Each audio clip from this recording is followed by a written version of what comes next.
perilaku kegiatan ekonomi.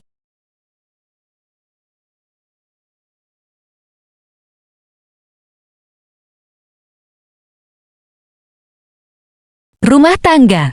Rumah tangga sebagai produsen. Peran rumah tangga sebagai produsen dapat dilihat dari kegiatan mereka yang menghasilkan barang dan jasa bintang-bintang. Contohnya, orang tua yang bekerja sebagai pegawai negeri, karyawan perusahaan swasta, atau mengolah tanah dan beternak.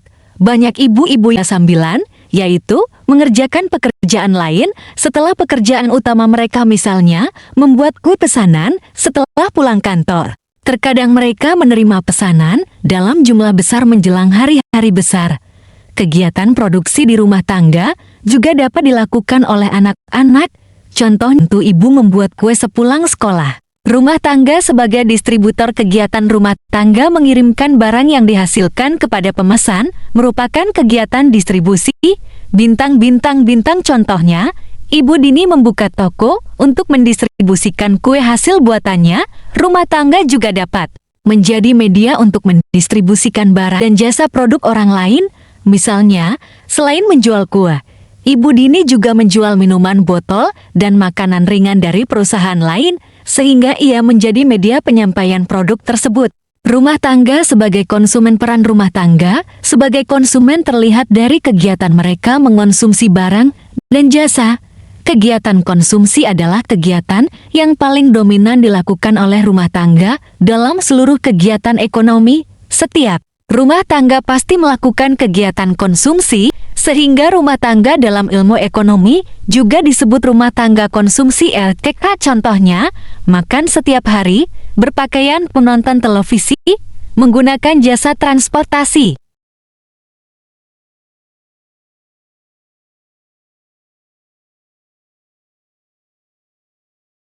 Perusahaan.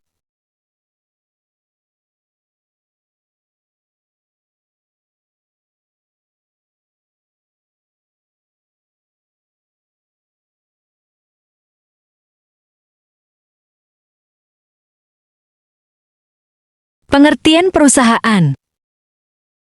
Perusahaan adalah tempat berkumpulnya semua faktor-faktor produksi untuk melakukan kegiatan produksi. Perusahaan berfungsi sebagai alat bagi badan usaha untuk mencapai tujuan. Teks ini akan membahas peran perusahaan dalam kegiatan ekonomi dan cara mendirikannya.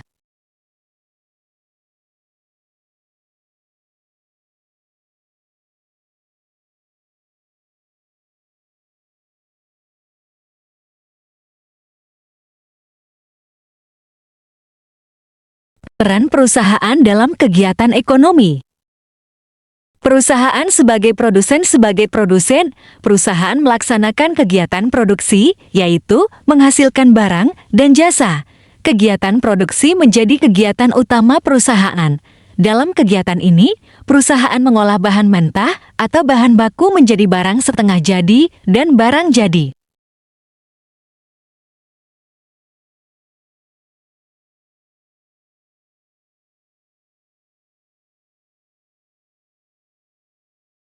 Perusahaan sebagai produsen. Contoh-contoh kegiatan produksi perusahaan: pabrik kertas memproduksi kertas dari bahan baku pulpen. Kertas adalah barang setengah jadi yang bisa diolah lagi menjadi buku tulis, buku gambar, kwitansi, atau folio bergaris. Pabrik sepatu memproduksi sepatu dari kulit. Pabrik mebel mengolah rotan menjadi kursi. Tahu, sepatu, dan kursi adalah contoh barang jadi.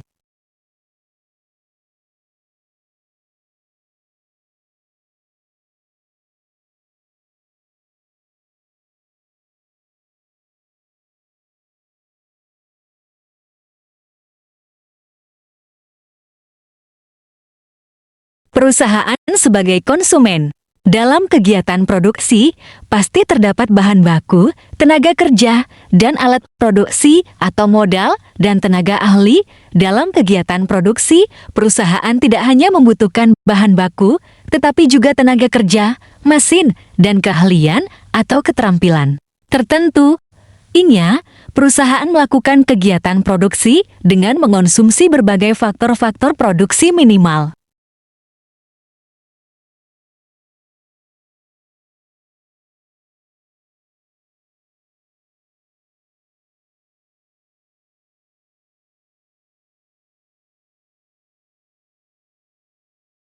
Perusahaan sebagai distributor. Perusahaan berperan sebagai agen dan pedagang produk-produk dari produsen.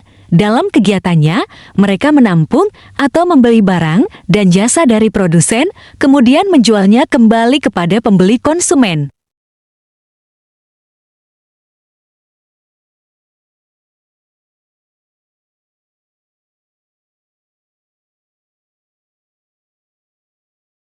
Perusahaan sebagai distributor. Waralaba Alfamart dan Giant Supermarket yang membeli produk makanan dan minuman dari produsen, lalu menjualnya kembali kepada konsumen. PT Indomobil yang menjadi distributor penjualan kendaraan merek Audi, Nissan, Renault, Suzuki, Volkswagen, Volvo, dan merek-merek terkenal lainnya.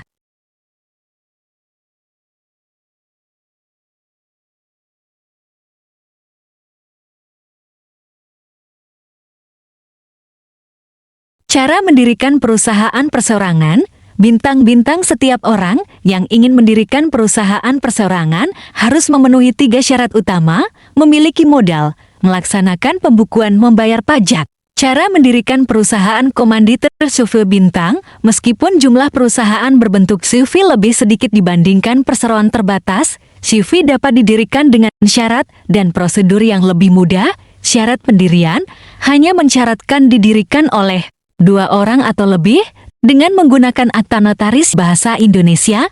Modal minimalnya tidak ditentukan, berbeda dengan PT yang mensyaratkan modal dasar minimal 50 juta rupiah, 0, dan disetor minimal 25%. Tahap pertama, pengajuan permohonan izin usaha bintang-bintang. Mengajukan permohonan izin usaha ke Dinas Perdagangan di wilayah setempat.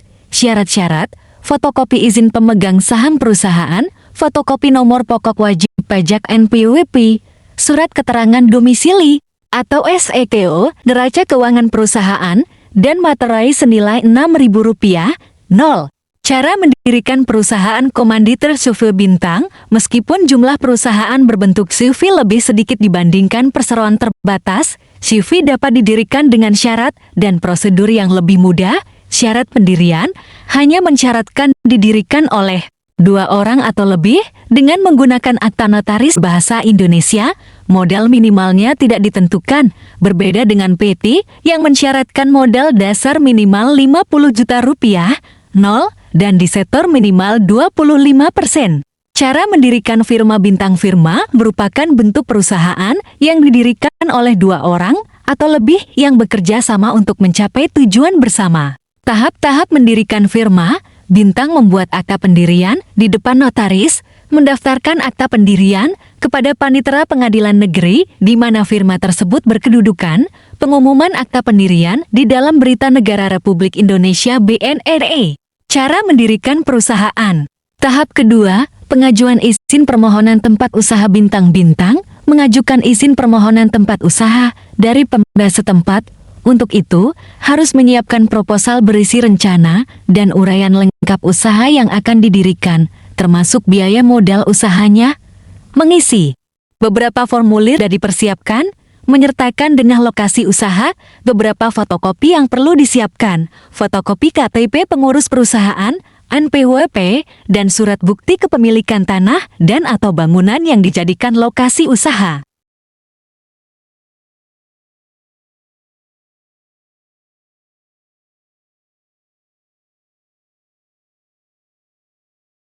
Prosedur pendirian CV meliputi 3 tahap berikut. Bintang 1, membuat akta pendirian di depan notaris. 2. Mendaftarkan akta pendirian kepada Panitera Pengadilan Negeri di mana CV BRKNU Duka. 3. Pendiri umum N akta pendirian di dalam lembaran negara Republik Indonesia.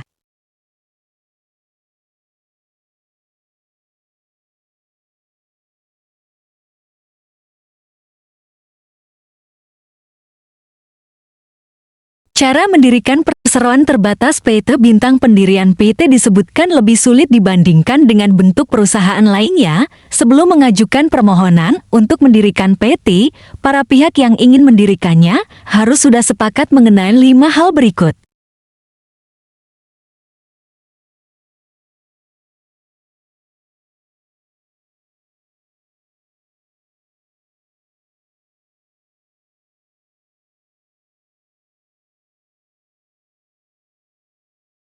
Cara mendirikan perseroan terbatas PT 1.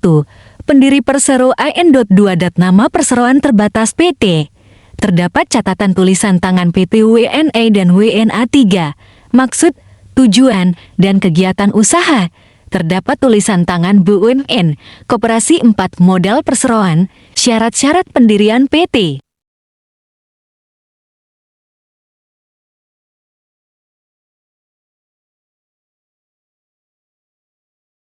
Cara mendirikan PT sendiri harus melewati prosedur yang cukup panjang, yakni meliputi 7 tahapan. Tahap pemesanan nama perseroan, kuasa pengurusan hanya bisa kepada notaris.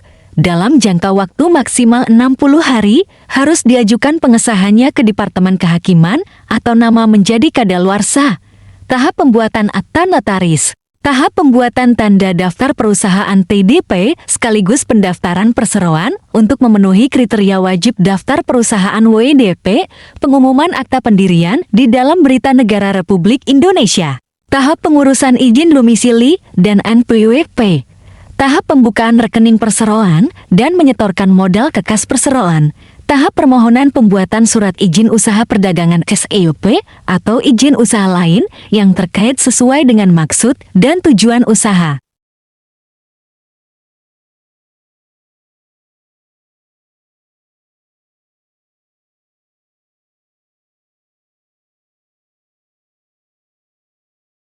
Koperasi. Pengertian koperasi di Indonesia berdasarkan Undang-Undang Nomor 25 Tahun 1992 tentang Perkoperasian Indonesia. Koperasi diartikan sebagai badan usaha yang beranggotakan orang-orang atau badan hukum koperasi dengan melandaskan kegiatannya berdasarkan prinsip koperasi sekaligus sebagai gerakan ekonomi rakyat yang berdasarkan asas kekeluargaan. Pengertian koperasi atas 4 makna pokok, yaitu koperasi merupakan badan usaha, koperasi beranggotakan orang-orang atau badan hukum koperasi, koperasi merupakan gerakan ekonomi rakyat, pengelolaan koperasi didasarkan pada prinsip-prinsip koperasi dan atas asas kekeluargaan.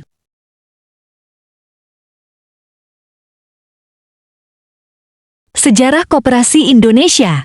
Masa kemerdekaan dan penguatan hukum setelah Indonesia merdeka, semangat mendirikan koperasi bangkit kembali. Pemerintah mendukung penuh pendirian koperasi, khususnya melalui UUD tahun 1945, Pasal 33 Ayat 1, pada tanggal 12 Juli tahun 1947 diadakan Kongres pertama Koperasi di Tasikmalaya, Jawa Barat. Kongres ini menetapkan tanggal 12 Juli sebagai Hari Koperasi dan Dr. Andus Moukh-Hatta sebagai Bapak Koperasi. Masa kemerdekaan dan penguatan hukum kedudukan koperasi semakin kuat dengan ditetapkannya Undang-Undang Nomor 12 Tahun 1967 tentang pokok-pokok perkoperasian Indonesia dan didirikannya Departemen Koperasi, kemudian diperkuat lagi dengan Undang-Undang Nomor 25 Tahun 1992 tentang perkoperasian yang menyejajarkan koperasi dengan perusahaan perseorangan, firma, CV, dan PT sebagai badan usaha yang mandiri. Awal mula gerakan koperasi di Indonesia bermula pada abad ke-20 sebagai upaya untuk menolong orang-orang yang tidak mampu dari usaha penuh rencana. Koperasi tumbuh di kalangan rakyat yang menderita akibat sistem kapitalisme. Perkembangan awal dan tokoh penting di Indonesia, koperasi dipelopori oleh Patih Purwokerto Raden Arya Wiryatmaja. Pada tahun 1896, ia mendirikan Bank Penolong dan Tabungan untuk Pegawai Negeri Priai karena terdorong keinginan menolong. Para pegawai derita terjerat lintah darat pemberi pinjaman dengan bunga tinggi. Cita-cita Raden Arya Wiryatmaja kemudian diteruskan oleh Die Wolf van Westerode, seorang asisten residen Belanda. Die Wolf van Westerode mengubah Bank Pertolongan dan Tabungan menjadi Bank Pertolongan, Tabungan, dan Pertanian yang bertujuan menolong para petani yang saat itu juga menderita akibat pengijon. Bank ini kemudian dirubah menjadi koperasi. Perkembangan dan penurunan koperasi terus berkembang pesat dan didukung oleh Budi Utomo serta Sarekat Dagang Islam SDE. Namun, perkembangan koperasi menurun pada masa penjajahan Jepang karena dijadikan koperasi sebagai alat pertahanannya, sehingga banyak koperasi yang membubarkan diri.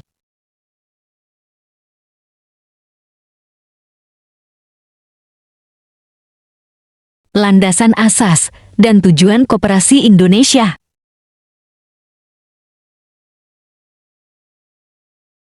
Landasan Koperasi Indonesia.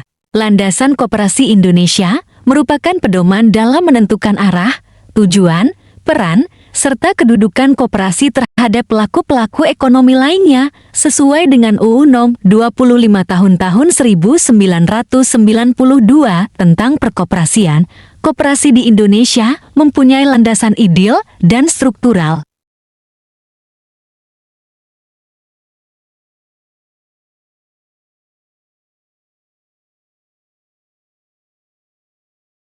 Landasan ideal Koperasi Indonesia bintang-bintang.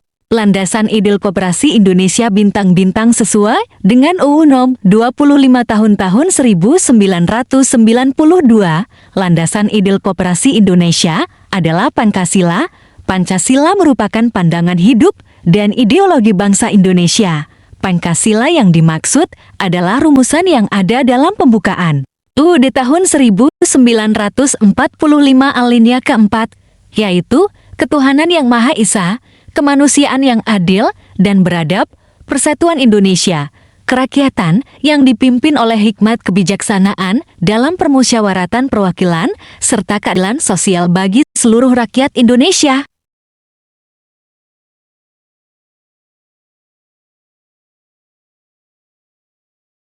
Landasan struktural Koperasi Indonesia. Landasan struktural Koperasi Indonesia bintang-bintang UU Nom. 25 tahun 1992 menempatkan UUD tahun 1945 sebagai landasan struktural Koperasi Indonesia. Penetapan ini sangatlah tepat mengingat UUD tahun 1945 telah menjadi landasan struktural negara dan koperasi merupakan salah satu bentuk organisasi ekonomi yang hidup di Indonesia.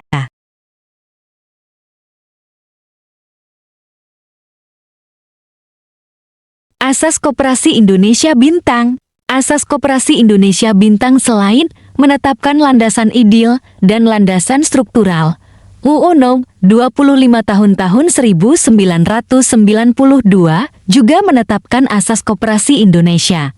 Dalam pasal 2-nya, ditetapkan kekeluargaan sebagai asas Koperasi Indonesia. Asas kekeluargaan memang sesuai dengan jiwa dan kepribadian bangsa Indonesia, bahkan telah berurat berakar dalam jiwa bangsa Indonesia.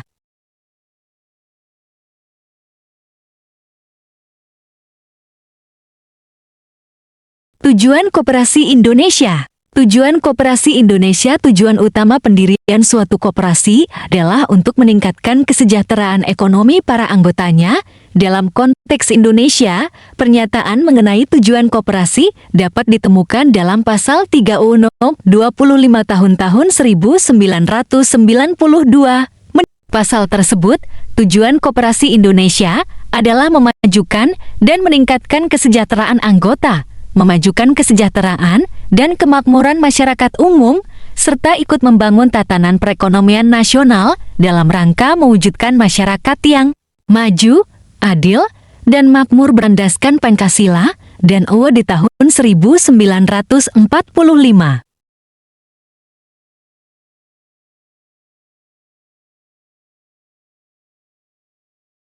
Prinsip Koperasi Indonesia. Keanggotaan bersifat sukarela dan terbuka, artinya menjadi anggota koperasi tidak boleh dipaksakan oleh siapapun. Sifat kesukarelaan ini juga berarti bahwa seorang anggota dapat mengundurkan diri dari koperasi sesuai dengan syarat yang ditentukan dalam anggaran dasar koperasi. Pengelolaan dilakukan secara demokratis. Prinsip ini menunjukkan bahwa pengelolaan koperasi dilakukan atas kehendak dan keputusan para anggotanya. Pembagian sisa hasil usaha berdasarkan jasa anggota, maksudnya sisa hasil usaha koperasi tidak dibagi semata-mata atas dasar modal yang dimiliki anggota dalam koperasi, tetapi juga atas dasar pertimbangan jasa usaha mereka terhadap koperasi. Pemberian balas jasa terbatas terhadap modal. Prinsip ini mengandung arti bahwa pembagian balas jasa modal dilakukan secara proporsional sesuai dengan simpanan para anggota. Kemandirian artinya koperasi harus dapat berdiri sendiri tanpa bergantung kepada pihak lain yang dilandasi oleh kepercayaan kepada pertimbangan, keputusan, kemampuan, dan usaha sendiri. Pendidikan perkoperasian. Prinsip ini menunjukkan bahwa koperasi juga mengadakan pelatihan untuk mensosialisasikan kepada masyarakat tentang cara pengelolaan koperasi yang baik. Kerjasama antar koperasi, maksudnya, koperasi juga mengadakan kerjasama dengan koperasi lain. Kerjasama ini bisa berupa tukar pikiran dalam mengatasi kendala, bisa pula berupa penambahan modal.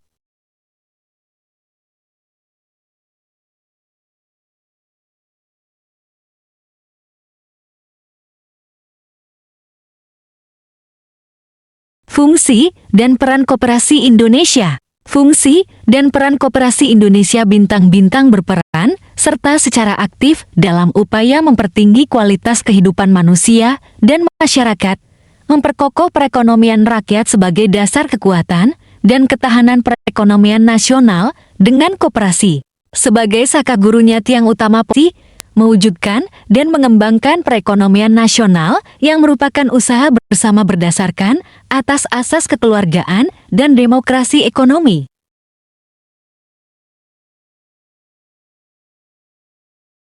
Keanggotaan Koperasi Indonesia. Keanggotaan Koperasi Indonesia bintang sejalan dengan prinsipnya, keanggotaan koperasi didasarkan pada kesadaran dan kehendak secara bebas. Koperasi menjunjung tinggi asas persamaan derajat, sehingga keanggotaan koperasi memiliki sifat bebas, sukarela, dan terbuka. Meskipun demikian, tetap ada aturan-aturan yang berkaitan dengan syarat keanggotaan, hak anggota, kewajiban anggota, dan masa keanggotaan Koperasi Indonesia. Masa keanggotaan Koperasi Indonesia 1. Keanggotaan Koperasi Indonesia tidak dapat dialihkan kepada orang lain. 2. Anggotaan koperasi dinyatakan berakhir jika anggota yang bersangkutan meninggal dunia. Mengajukan permintaan berhenti sebagai anggota diberhentikan karena tidak menaati ketentuan yang berlaku.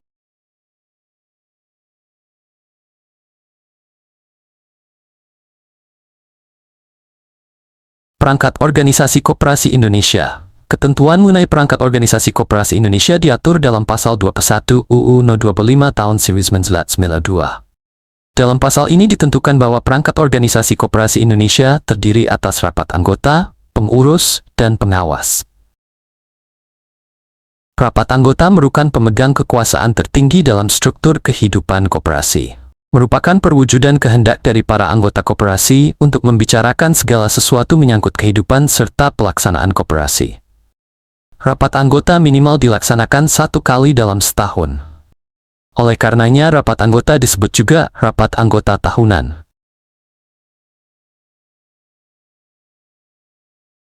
Pengurus merupakan perangkat organisasi setingkat di bawah kekuasaan rapat anggota. Mempunyai kewenangan untuk mewakili koperasi sebagai badan hukum, baik di muka pengadilan maupun di luar pengadilan.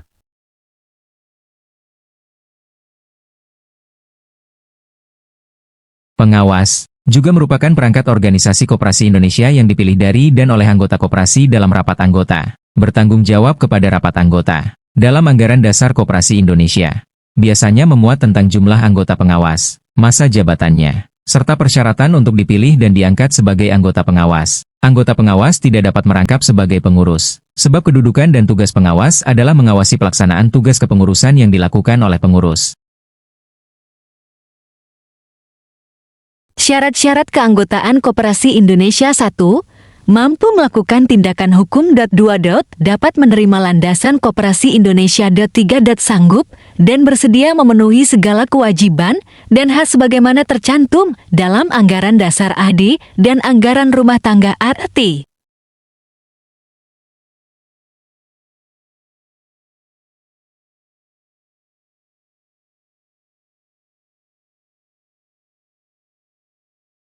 Hak-hak anggota Koperasi Indonesia 1.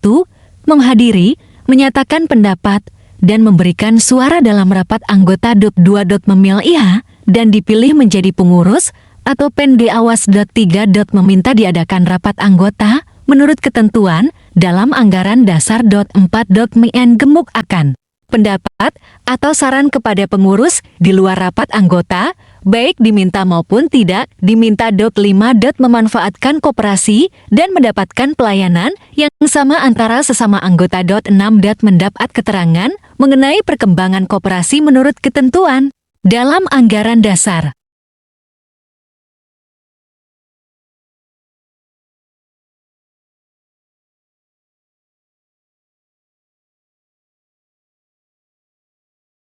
Kewajiban anggota Koperasi Indonesia: 1. Mematuhi anggaran dasar dan anggaran rumah tangga, serta keputusan yang telah disepakati dalam rapat anggota. 2. Berpartisipasi dalam kegiatan usaha yang diselenggarakan oleh Koperasi. 3. Mengembangkan dan memelihara kebersamaan berdasarkan asas kekeluargaan.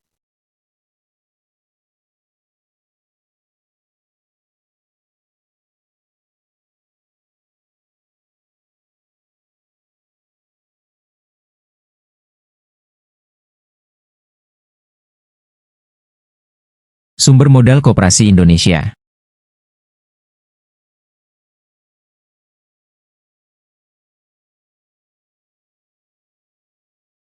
Modal sendiri, equity capital, simpanan pokok anggota, simpanan wajib, dana cadangan, donasi hibah.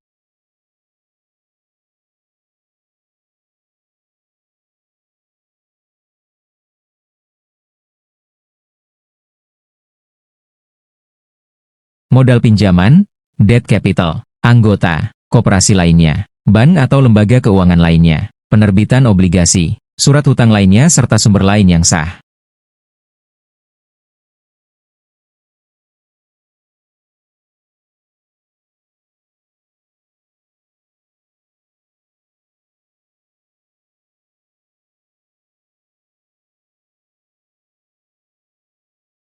Sisa hasil usaha, SHU. Sisa hasil usaha, SHU, koperasi adalah pendapatan koperasi yang diperoleh dalam 1 tahun buku dikurangi biaya, penyusutan, dan kewajiban lain, termasuk pajak, dalam tahun buku yang bersangkutan. SHU, setelah dikurangi cadangan, dibagikan kepada anggota sebanding jasa usaha yang dilakukan oleh masing-masing anggota dengan koperasi, serta digunakan untuk keperluan pendidikan perkoperasian dan keperluan koperasi, sesuai dengan keputusan rapat anggota. Sistem pembagian SHU ini sesuai dengan ketetapan pasal 5 ayat 1 UU Nomor 25 Tahun 1992, yaitu pembagian SHU kepada anggota dilakukan tidak semata-mata berdasarkan modal yang dimiliki seorang dalam koperasi, tetapi juga berdasarkan pertimbangan jasa usaha anggota terhadap koperasi. Ketentuan ini merupakan perwujudan kekeluargaan dan keadilan.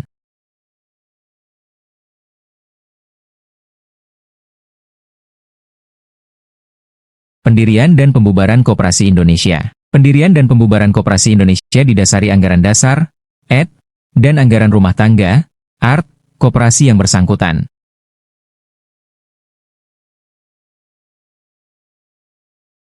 Pendirian Koperasi Indonesia. Syarat pendirian Koperasi Indonesia. Syarat pembentukan koperasi berdasarkan Keputusan Menteri Negara Koperasi dan Usaha Kecil dan Menengah Republik Indonesia Nomor 104. 1. Kep.M. KUKM, X. 2002 tentang petunjuk pelaksanaan pembentukan, pengesahan akta pendirian dan perubahan anggaran dasar koperasi, meliputi sebagai berikut.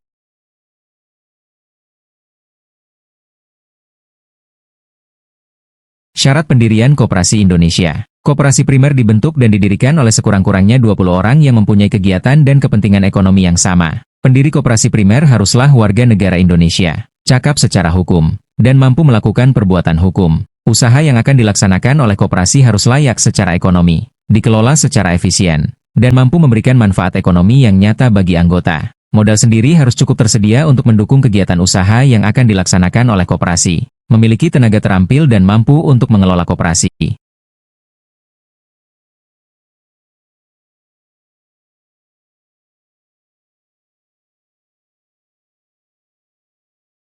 Tahap-tahap pendirian koperasi. Tahap persiapan. Pada tahap ini dibentuk panitia persiapan pembentukan koperasi yang terdiri dari ketua, sekretaris, dan bendahara. Tahap pembentukan. Tahap ini dilaksanakan setelah persiapan dianggap cukup dan dalam bentuk rapat resmi. Rapat pembentukan koperasi dihadiri oleh seluruh calon anggota. pejabat koperasi daerah, dan undangan lainnya. Agenda rapat pembentukan antara lain pengesah pendirian Kopras dan pembahasan dan pengesahan EDAR. Tahap terakhir adalah mengajukan akta pendirian dan badan hukum.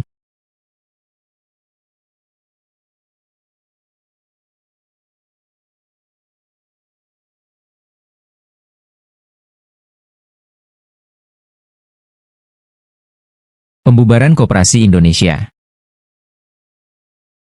Pembubaran Koperasi Indonesia. Setiap bentuk badan usaha, apakah BUMN, swasta, atau koperasi, bisa dibubarkan. Khusus pembubaran Koperasi Indonesia bisa dilakukan berdasarkan keputusan rapat anggota atau keputusan pemerintah. Koperasi yang dibubarkan biasanya terjadi karena koperasi tersebut tidak memenuhi ketentuan Undang-Undang Perkoperasian dan kegiatannya bertentangan dengan ketertiban umum dan atau kesusilaan. Selain itu, kelangsungan hidup koperasi yang bersangkutan tidak bisa diharapkan lagi. Pembubaran koperasi diumumkan oleh pemerintah dalam Berita Negara Republik Indonesia.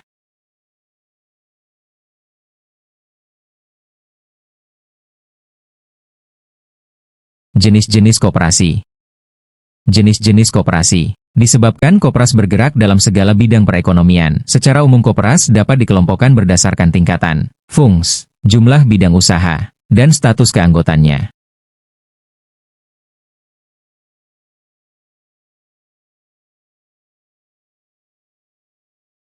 Jenis koperasi berdasarkan tingkatannya.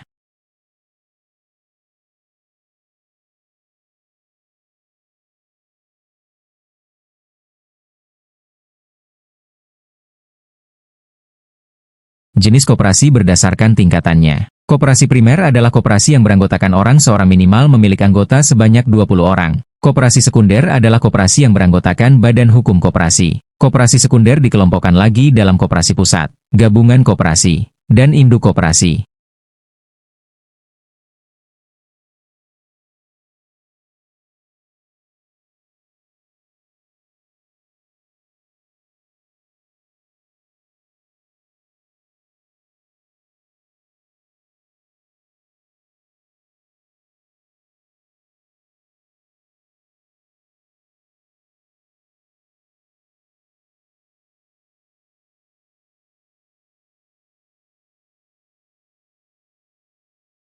Jenis koperasi berdasarkan fungsinya.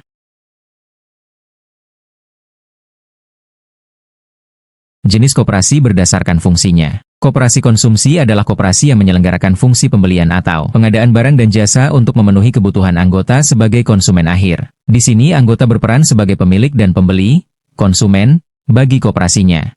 Koperasi penjualan adalah koperasi yang menyelenggarakan fungsi distribusi barang atau jasa yang dihasilkan oleh anggotanya agar sampai di tangan konsumen. Di sini anggota berperan sebagai pemilik dan pemasok barang atau jasa kepada koperasinya.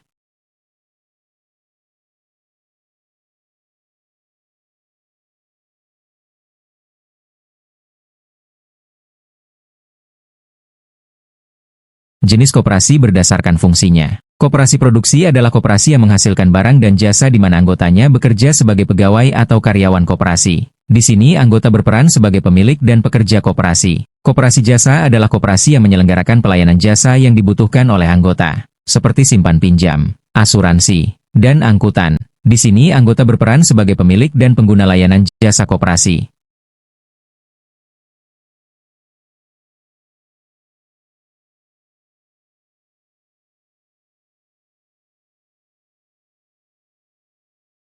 Koperasi berdasarkan jumlah bidang usahanya. Koperasi single purpose adalah koperasi yang bergerak dalam satu bidang usaha. Koperasi multipurpose adalah koperasi yang bergerak dalam beberapa bidang usaha.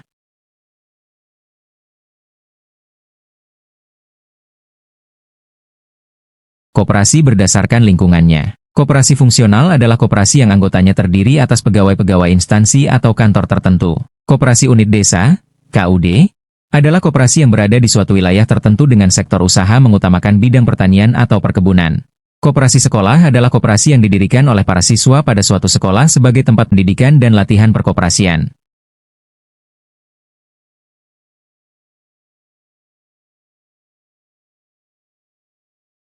Negara.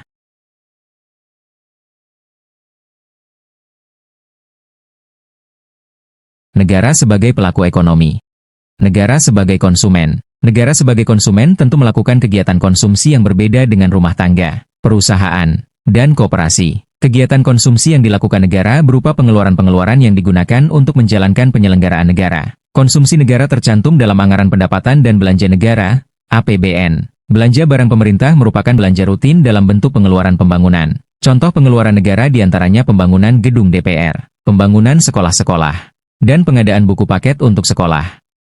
Negara sebagai produsen. Sebagai produsen, negara melaksanakan kegiatan produksi barang dan jasa. Kegiatan produksi negara dilakukan oleh badan usaha milik negara, BUMN. Contoh, kegiatan produksi jasa transportasi yang dilakukan pemerintah melalui PT Kereta Api Indonesia, kegiatan produksi bahan bakar melalui PT Pertamina, dan kegiatan produksi jasa telekomunikasi melalui PT Telkom.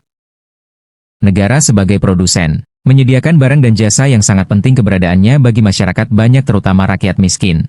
Menangani sektor-sektor produksi yang menguasai hajat hidup orang banyak tetapi kurang diminati oleh swasta. Memberikan pelayanan kepada masyarakat. Selain mendapat keuntungan melalui kegiatan produksi, negara juga memikirkan kesejahteraan masyarakat, pemerataan, dan kestabilan ekonomi.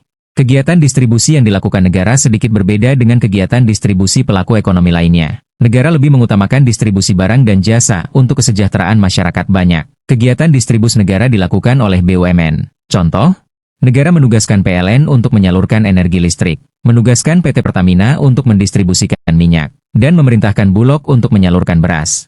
Negara sebagai distributor. Kegiatan distribusi oleh negara juga ditujukan untuk mengurangi jurang kemakmuran antara penduduk kaya dengan penduduk miskin. Untuk itulah negara memungut pajak. Pajak yang masuk ke kas negara kemudian didistribusikan kepada masyarakat dalam bentuk program dan proyek negara pemerintah. Contoh pemerintah membangun waduk dengan memanfaatkan pendapatan negara dari sektor pajak. Dengan tujuan, waduk dapat menguri sawah dan ladang para petani yang selalu kekeringan setiap tahunnya.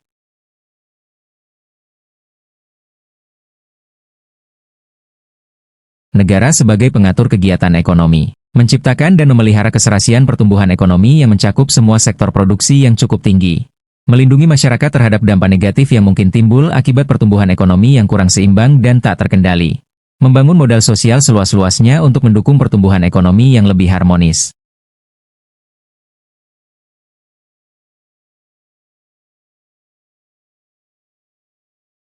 Masyarakat luar negeri. Ekspor. Masyarakat luar negeri banyak menghasilkan barang-barang yang dijual atau diekspor ke negara lain, termasuk ke negara kita. Oleh karena itu di negara kita, bahkan di kegiatan sehari-hari, banyak ditemukan barang-barang impor. Selain barang-barang yang kamu konsumsi dan yang ada di sekitarmu, barang-barang buatan masyarakat luar negeri juga banyak dipakai oleh negara dan badan usaha. Negara banyak membeli barang-barang buatan masyarakat luar negeri untuk kepentingan penyelenggaraan negara, terutama barang-barang yang belum bisa diproduksi di dalam negeri. Adapun badan usaha membeli barang-barang buatan masyarakat luar negeri berupa mesin-mesin produksi dan bahan-bahan baku yang belum bisa dihasilkan di dalam negeri. Dari kegiatan menjual barang-barang hasil produksinya kepada para pelaku ekonomi kita tadi, masyarakat luar negeri akan menerima pembayaran berupa devisa. Impor. Untuk menyelenggarakan kegiatan perekonomiannya, masyarakat luar negeri juga memerlukan barang-barang dan tenaga kerja dari negara kita. Oleh karena itu, mereka juga mengimpor, mendatangkan, barang-barang dan tenaga kerja dari negara kita. Adakah barang-barang yang dihasilkan oleh masyarakat di sekitarmu yang dijual ke luar negeri, diekspor? Adakah tetanggamu yang bekerja di luar negeri, misalnya di Singapura, Jepang, Amerika Serikat, atau negara lainnya? Apabila ada, berarti masyarakat luar negeri telah mendatangkan dan memanfaatkan barang-barang dan tenaga kerja kita. Untuk mendapatkan barang-barang dan tenaga kerja dari negara kita, masyarakat luar negeri harus membayarkan devisa kepada masyarakat kita, termasuk kepada negara dan badan usaha.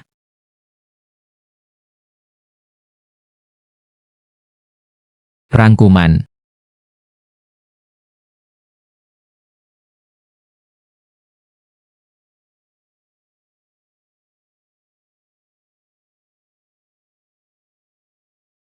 Rumah tangga, keluarga, sebagai produsen, menghasilkan barang atau jasa. Sebagai distributor, menyalurkan barang atau jasa yang dihasilkannya kepada pihak lain yang membutuhkan. Sebagai konsumen, mengonsumsi barang dan jasa dari pelaku ekonomi lain. Kegiatan konsumsi adalah peran yang paling dominan dilakukan oleh rumah tangga.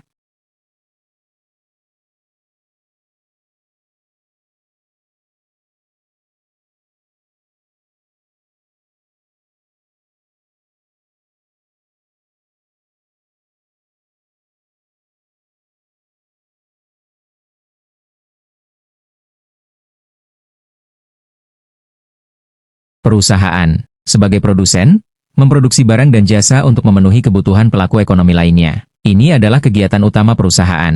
Sebagai distributor, menyalurkan barang dan jasa yang telah diproduksi. Sebagai konsumen, menggunakan faktor-faktor produksi, seperti tenaga kerja, bahan baku, modal, untuk menjalankan kegiatannya.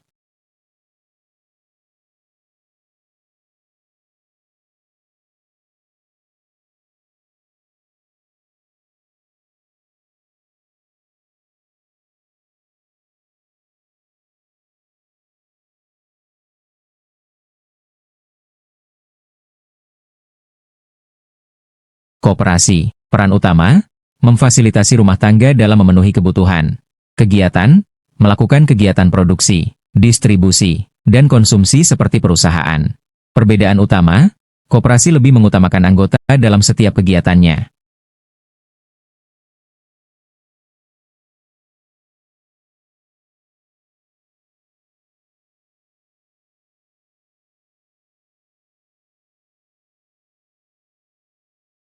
Negara. Negara memiliki dua peran sekaligus, sebagai pelaku ekonomi dan pengatur kegiatan ekonomi. Sebagai produsen, menghasilkan barang dan jasa, seringkali melalui BUMN, terutama untuk sektor yang tidak dimasuki swasta. Sebagai distributor, menyalurkan barang dan jasa, juga bisa melalui BUMN. Sebagai konsumen, mengonsumsi barang dan jasa untuk menjalankan pemerintahan.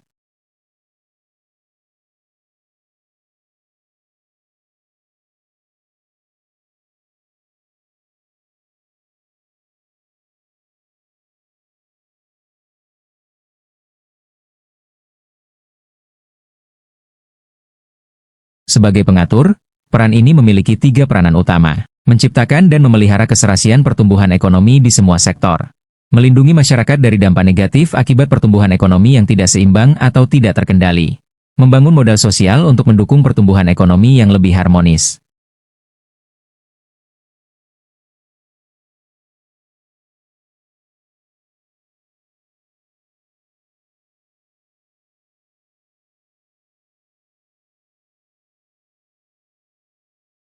Masyarakat luar negeri, kegiatan, melaksanakan kegiatan produksi, distribusi, dan konsumsi untuk memenuhi kebutuhan negaranya sendiri. Peran dominan, dalam interaksi dengan negara lain, peran utamanya adalah sebagai distributor, yaitu dengan mendistribusikan, menjual mengekspor, barang dan jasa dari satu negara ke negara lainnya.